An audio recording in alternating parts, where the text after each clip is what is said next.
Good evening, I'm Prasad Michael and you're watching Kini News, the show that brings you today's biggest stories. COVID-19 in Malaysia is approaching 4,000 cases, but of that number, 1,300 people have recovered. After recording the highest number of daily recoveries on Monday, COVID-19 cases in Malaysia grew on Tuesday with 170 new cases. This brings the total to almost 4,000 cases. Health Ministry Director General Dr. Noor Hisham Abdullah also revealed 80 new recoveries in the past 24 hours. This means 1,321 have recovered from the disease so far. One new death was also reported involving a man who had attended a religious gathering in Sulawesi on March 17th to March 24th, bringing the death toll to 63. 88 daripada kes kita adalah dalam kategori 1 dan 2. 7% dalam kategori ketiga dan 5% kategori keempat dan 5. Jadi kalau kita lihat, memang kemasukan ke ICU kalau dibandingkan negara-negara yang lain, mereka lebih tinggi, lebih kurang 10%, kita hanya 5%. Two high-density buildings with an average of about 16 people per unit in Kuala Lumpur has been placed under the Enhanced Movement Control Order. The Selangor Mansion and the Malaysian Mansion in Kuala Lumpur are the newest additions to the Enhanced Movement Control Order list. But don't let the grand names of the buildings fool you. These aren't high-end, low-density buildings. The enhanced MCO involves 6,000 residents in 365 residential and commercial units in the buildings.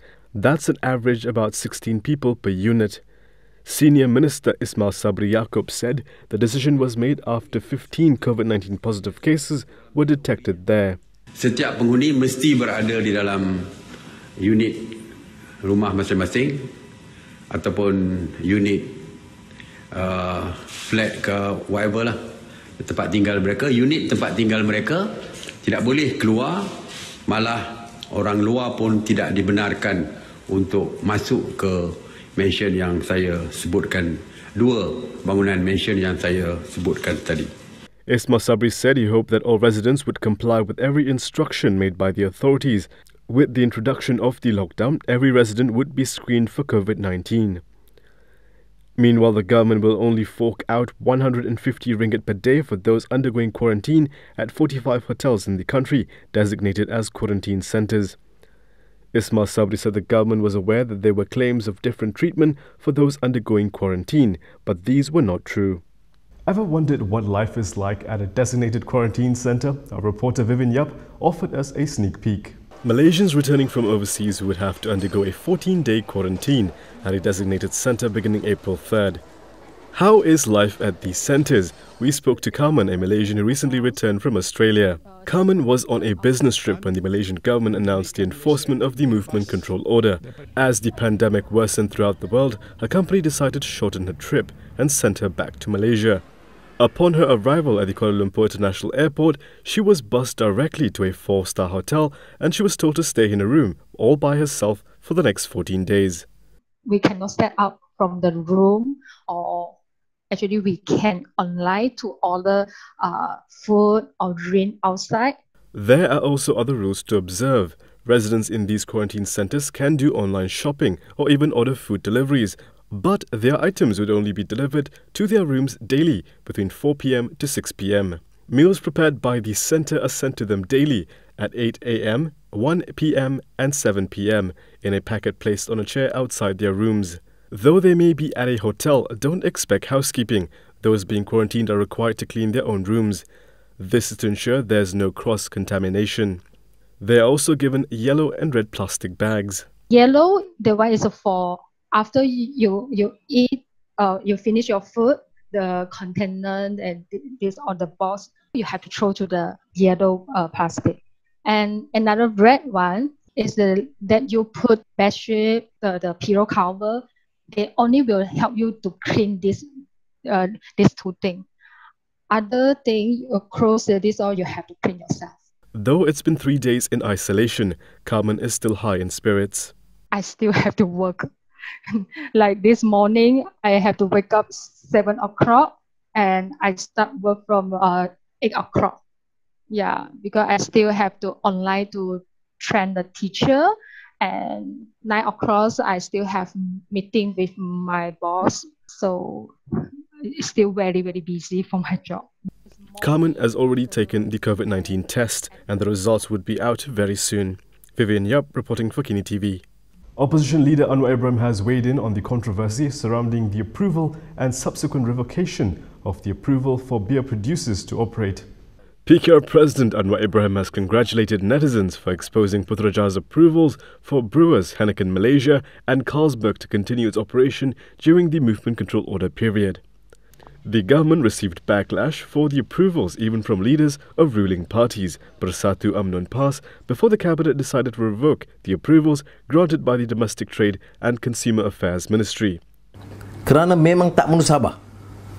Dirahsiakan, 31 Mac diluluskan, riuh rendah oleh netizen kerana bocor surat tersebut, disindir, diserang, saya tak cakap apa, tapi saya lihat saja ini drama ini bagaimana diteruskan. Kemudian rupa-rupanya setelah riuh rendah barulah ditarik balik kelulusan sementara tersebut. Jadi kelulusan kekal, cuma pembatalan sementara. Jadi saya ucap tahniah kepada netizen. Ini bukan lagi tahun 50-an, 60-an. Politik sekarang ini lebih canggih, lebih tercabar, tak boleh sorok-sorok. Anwar also criticised certain leaders who are trying to gain political mileage from the issue. Ini menarik, kadang orang salah faham. Dia guna, tengok tegas, kita beri kebenaran tapi kita tidak tahu, sekarang kita tarik balik. Saudara, dia bukan tarik balik, dia batalkan sementara masa kawalan ini. Sementara, jangan tertipu. Dia tidak tarik balik. Saya nak ulang, tidak menarik balik. Saya tidak mau bagi pandangan dulu ni. Saya cuma nak tunjuk kadang politik ini guna agama tetapi tidak semestinya konsisten. I know it may be exciting to pass through a police roadblock, but there's something you shouldn't be doing when passing through one. Individuals who record and take photographs of the police manning roadblocks with the intention of casting a bad image on them could face stern action. Inspector General of Police Abdul Hamid Badr reminded the public that there are many parties who are keeping an eye on them. He said if they have gone out to purchase goods, it is not a problem. But if they purposely go out to record roadblocks, then it is an offence because the police who are performing their duties are not there to be filmed. He added that this was an irresponsible action and contravened the movement control order. Abdul Hamid stressed that the police roadblocks were not being mounted nationwide just for fun of curbing movement or causing inconvenience to the public. He said the police are carrying out a noble mission for the objective of breaking the COVID-19 infection chain to save the people. He added that police personnel at roadblocks were also exposed to the risk of COVID-19 infection. He said the Royal Malaysian Police was always working to ensure the safety of its personnel on duty at roadblocks. Coming up next, with no way to make a living, thousands of Rohingya refugees could go hungry in Malaysia. COVID-19 has put the British Prime Minister in the ICU. All that and more after this.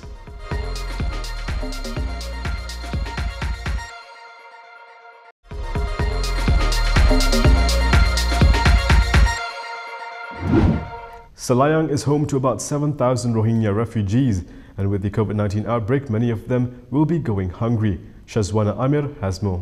More than 7,000 Rohingyas live in Selayang, and many of them work odd jobs as labourers, cleaners and metal scrappers around the local wholesale market. From that total, 93 Rohingya refugees had reportedly attended the Tabligh event in Sri Petaling.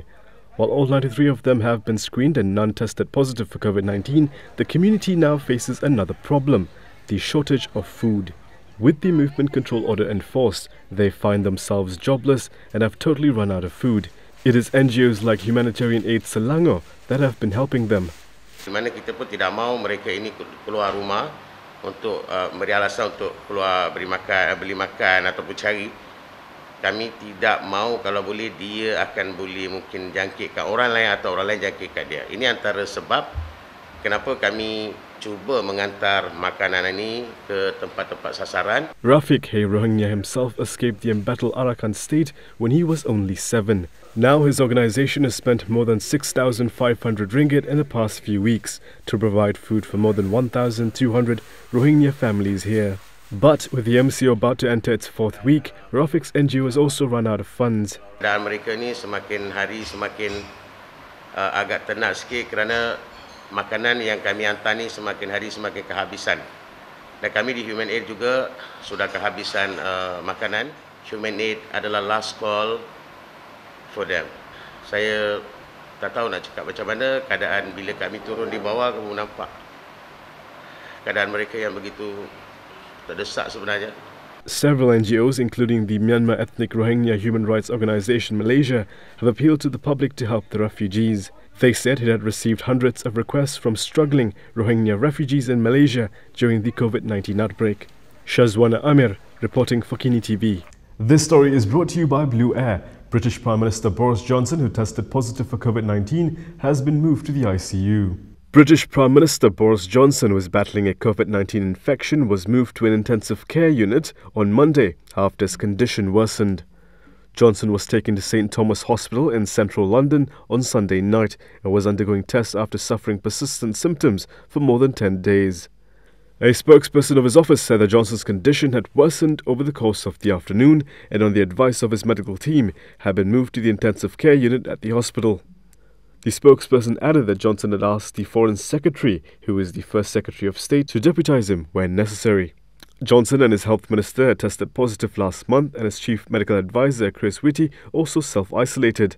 Johnson's pregnant 30-year-old fiancée, Kerry Simons, also had symptoms, but she said on Sunday that she was feeling better. Humans aren't the only victims of COVID-19. A Malayan tiger named Nadia in New York is showing positive signs of recovering. A 4-year-old Malayan tiger named Nadia, who tested positive for COVID-19 in New York, and 6 other big cats who developed a dry cough at the Bronx Zoo, appear to be recovering on Monday after doses of medication and tenderness. Chief veterinarian for the Wildlife Conservation Society's Bronx Zoo, Paul Kale, said Nadia was the first known case of a human infecting an animal and making it sick with COVID-19. Officials believe this is a unique case because Nadia became sick after exposure to an asymptomatic zoo employee. However, the zoo does not know which employee infected the tiger. The zoo said some of the 4 tigers and 3 lions got antibiotics, all had mild illness and were expected to fully recover. Nadia stopped eating and was only tested because the zoo did not want to subject all the cats to anesthesia.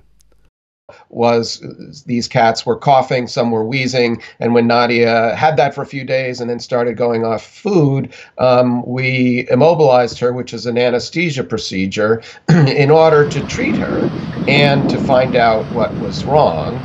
Swabs of her nose and throat and tracheal fluid from her lungs was sent to veterinary schools at Cornell University and University of Illinois, which conduct animal COVID testing, which does not use the scarce resources for the human testing that is in demand in the US. The Wildlife Conservation Society, which manages the zoo, said all cats are expected to recover. And that is all from me today. For more stories, you can go to kinitv.com. You can also follow us on Instagram, Twitter and YouTube for the latest news updates. I'll see you again tomorrow, same time, same place. So, Prasad Michael, thank you for watching.